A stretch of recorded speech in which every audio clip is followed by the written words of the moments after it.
ഇത് നമ്മൾ കാണിക്കാൻ പോകുന്നത് നമ്മളെ വീടിൻ്റെ കോൺക്രീറ്റിൻ്റെ വേറെ രൂപമാണ്. നമ്മൾ വീടിൻ്റെ കോൺക്രീറ്റ് ചെയ്യുമ്പോൾ നമ്മൾ സാധാരണയായിട്ട് ചെയ്യാവുന്നത് കോൺക്രീറ്റ്, മെറ്റൽ, എംസാൻഡ്, സിമെൻറ്റ് ഉപയോഗിച്ചുള്ള കോൺക്രീറ്റാണ്. ഇത് വ്യത്യസ്തമായിട്ടുള്ളൊരു നിർമ്മാണ രീതിയാണിത്.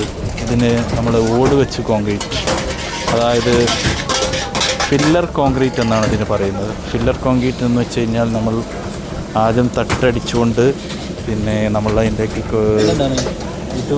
തട്ടടിച്ചുകൊണ്ട് അതിൽ നമ്മൾ സാധാരണ കോൺക്രീറ്റാണ് ചെയ്യുന്നത്. ഇതിൽ നമ്മൾ തട്ടടിച്ചിട്ട് അതിൽ നമ്മൾ ആദ്യം കുമ്മായം നികത്തി അതിലേക്ക് ഓട് വെച്ചുകൊണ്ട്, രണ്ടാമത് നമ്മൾ ഒരു ഓട് കൂടി തിരിച്ചു വെച്ച് 2 ഓട് വെച്ചിട്ടാണ് നമ്മളിത് ചെയ്യുന്നത്. അപ്പോൾ ആദ്യത്തെ ഓടാണ് നമ്മൾ ഈ വെച്ചുകൊണ്ടിരിക്കുന്നതാണ് ഇപ്പോൾ നമ്മൾ കണ്ടുകൊണ്ടിരിക്കുന്നത്. ഇനി നമ്മൾ അത് കഴിഞ്ഞതിന് ശേഷം നമ്മൾ കോൺക്രീറ്റ് ചെയ്യുന്നതിന് മുന്നായി നമ്മൾ ഓരോ ഓടും കൂടി നമ്മളിതിൽ ആഡ് ചെയ്തിട്ടാണ് നമ്മൾ ഒരു ഓട് കൂടി വെച്ചിട്ടാണ് നമ്മൾ ഇതിൻ്റെ കോൺക്രീറ്റ് ചെയ്യുന്നത്.